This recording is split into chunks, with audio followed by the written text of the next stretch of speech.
Hey, my name's Matt. This is my first video, so however you found yourself here, thank you so much. So this project starts like any other, where I just stare aimlessly at my wood rack, trying to find the perfect piece to work with. It's kind of a Goldilocks thing where I say to myself, that's too thin, or that's too thick, that piece is too nice, and I can't use it on this project, because this project isn't good enough to use a piece like that. So I think we're all kind of hoarders at heart, but people who do woodworking might be a little bit extra. The wood selection on this project is really the most important part because there isn't anything going on. It's just a piece of wood with a clock face on it. So I make sure to take my time.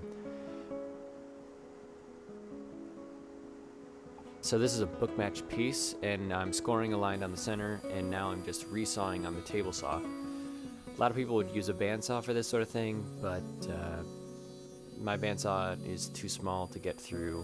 I think this is probably 6 inches wide or so.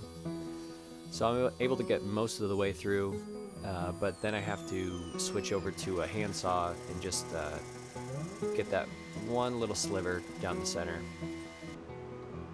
And here it is. It's called book match because you would open the two pieces up like a book, just like I did in that last shot.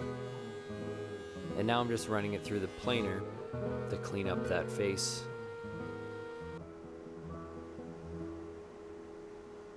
Here's what it looks like, jointed and dimensioned, ready for glue up.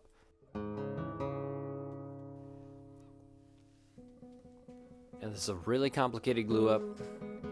There's a lot of moving parts. This was super stressful. There's not one but 2 pieces of wood that need to have glue on them. So I was really racing the clock here, but I managed to pull this one off.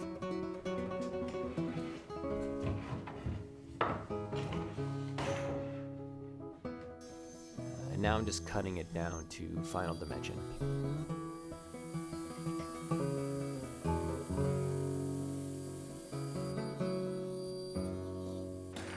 Here's some layout lines. I'm making 2 clocks here. One of them will just be regular and the other one will have a brass inlay. And I'm just using a miter gauge to cut little notches on my layout lines.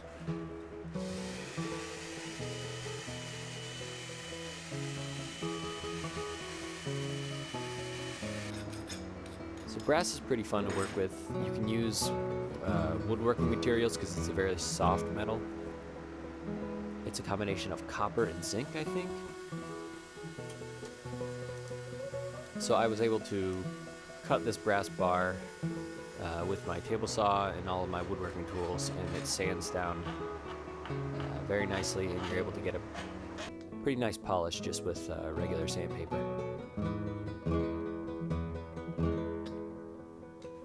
That's the drill bit I'll use to mount the clock motor. I think clock motors are called movements.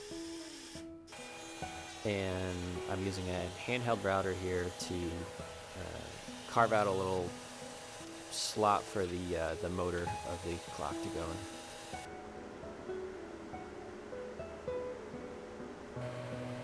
This finish is called Rubio Monocoat. It's YouTube's very favorite finish. I was definitely inspired by all the YouTube videos I watched to try this one out, and so this is the first project I've used it on. I'm not sure if I mentioned, this is white oak. This is riff sawn white oak, so all the grain is straight, vertical grain. And here it is. So thanks for watching. Hope to see you soon.